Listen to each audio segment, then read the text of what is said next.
en un lugar de la Mancha, de cuyo nombre no quiero acordarme, no ha mucho tiempo que vivía un hidalgo de los de lanza en astillero, adarga antigua, rosín flaco y galgo corredor.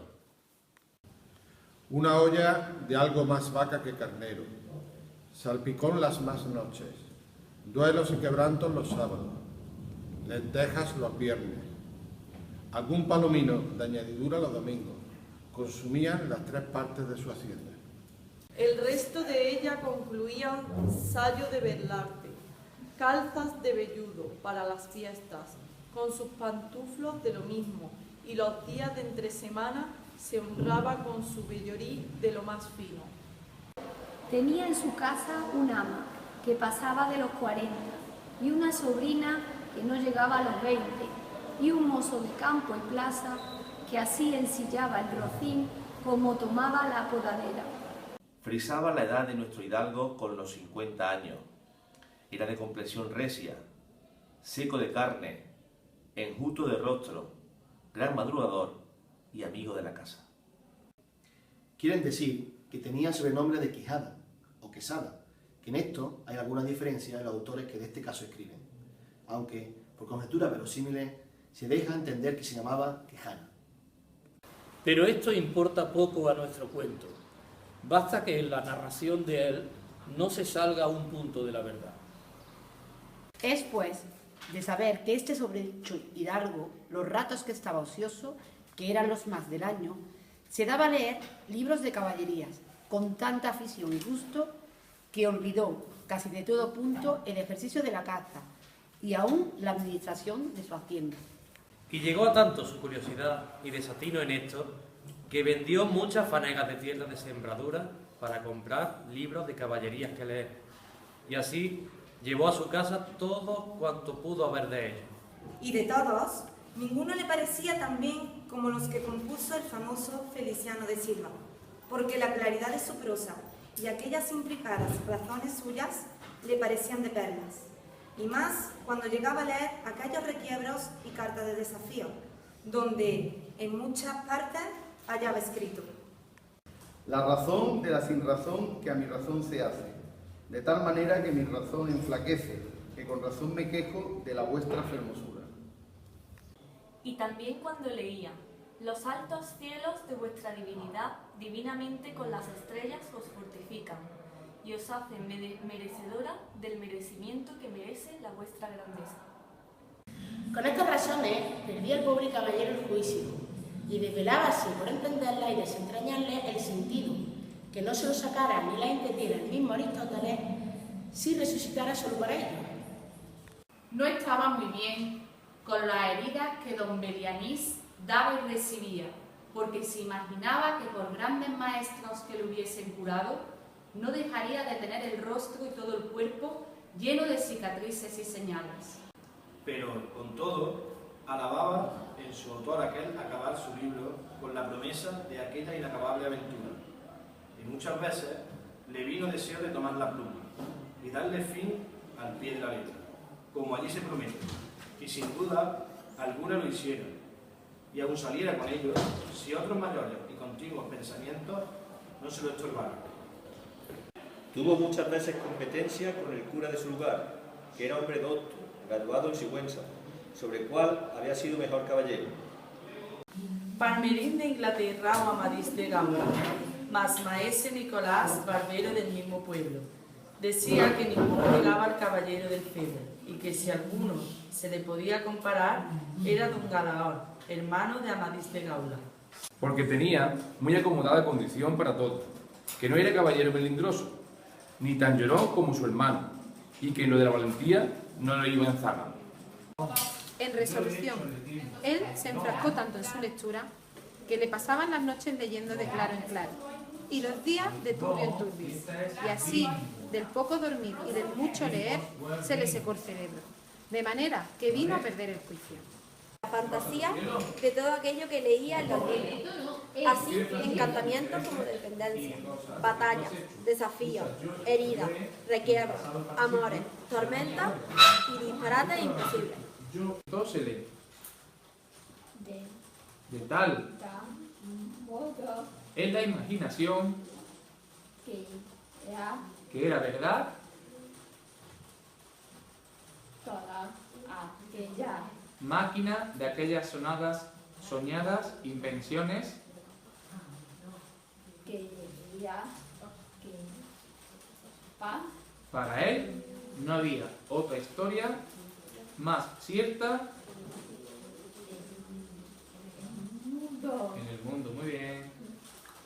Decía él que Sir Ruiz Díaz había sido muy buen caballero, pero que no tenía nada que ver con el caballero de la ardiente espada, que de solo un revés había partido por medio a dos fieros y descomunales gigantes.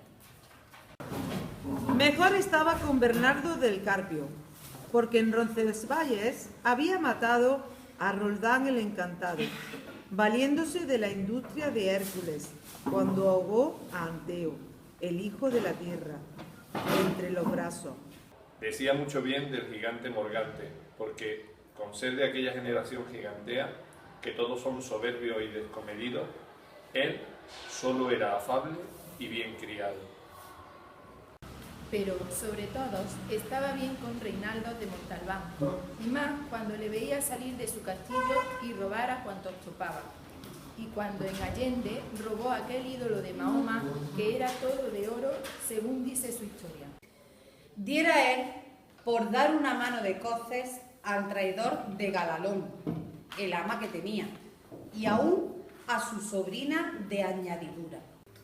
En efecto, rematado ya su juicio, vino a dar en el más extraño pensamiento que jamás dio loco en el mundo.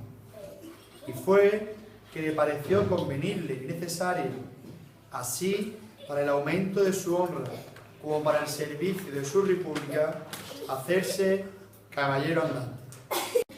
E irse por todo el mundo con sus armas y caballo a buscar las aventuras y a ejercitarse en todo aquello que él había leído, que los caballeros andantes se ejercitaban, deshaciendo todo género de agravio y poniéndose en ocasiones peligros donde, acabándolos, cóbrase eterno nombre y fama. Imaginábase el pobre ya coronado por el valor de su brazo, por lo menos del imperio de Trapisonda, y así, con estos tan agradables pensamientos, llevado por el extraño gusto que en ellos sentía, se dio prisa a poner en efecto lo que deseaba. Lo primero que hizo fue limpiar unas armas que habían sido de su bisabuelo, que tomadas de orín y llenas de moho, luengos siglos hacía que estaban puestas y olvidadas en un rincón.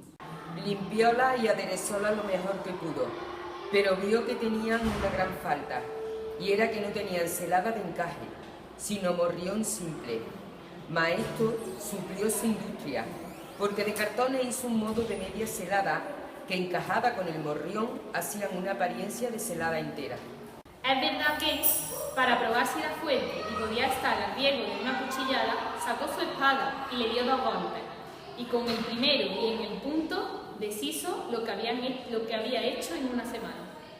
Y no dejó de parecerle mal la facilidad con que le había hecho pedazos, y, por asegurarse de este peligro, la tornó a hacer de nuevo, poniéndole unas barras de hierro por dentro, de tal manera que él quedó satisfecho de su fortaleza. Y sin querer hacer nueva experiencia de ella, la disputó y tuvo por celada finísima de encaje. Fue luego a ver a su Rocín, y aunque tenía más cuartos que un real y más tachas que el caballo de Gonela, que a tantum pelliz et osa fuit, le pareció que ni el bucéfalo de Alejandro ni Babieca el del Cid con él se igualaban. 4 días se le pasaron en imaginar qué nombre le pondría, porque, según se decía él a sí mismo, no era razón que caballo de caballero tan famoso y tan bueno él por sí estuviese sin nombre conocido. Y así procuraba acomodársele de manera que declarase quién había sido antes que fuese de caballero andante, y lo que era entonces, pues estaba muy puesto en razón que, mudando su señor estado, mudase a él también el nombre, y le cobrase famoso y de estruendo, como convenía a su nueva orden, y al nuevo ejercicio que ya profesaba. Puesto nombre, y tan a su gusto a su caballo, quiso ponérsele a sí mismo, y en este pensamiento duró otros 8 días. Y al cabo se vino a llamar Don Quijote, de donde, como queda dicho, tomaron ocasión los autores de esta tan verdadera historia que sin duda se debía llamar Quijada, y no Quesada, como otros quisieron decir. Pero acordándose de que el valeroso Amadís no se había contentado con llamarse Abadía Seca, sino que añadió el nombre de su reino y patria, por hacerla famosa, y se llamó Amadís de Gaula. Así quiso, como buen caballero, añadir al suyo el nombre de la suya, y llamarse Don Quijote de la Mancha, con que, a su parecer, declaraba muy al vivo su linaje y patria, y la honraba con tomar el sobrenombre de ella. Y así, después de muchos nombres que formó, borró y quitó, añadió y deshizo y tornó a hacer en su memoria e imaginación, al fin le vino a llamar Rocinante, nombre, a su parecer, alto, sonoro y significativo de lo que había sido cuando fue Rocín, antes de lo que ahora es, que era antes y primero de todos los rocines del mundo.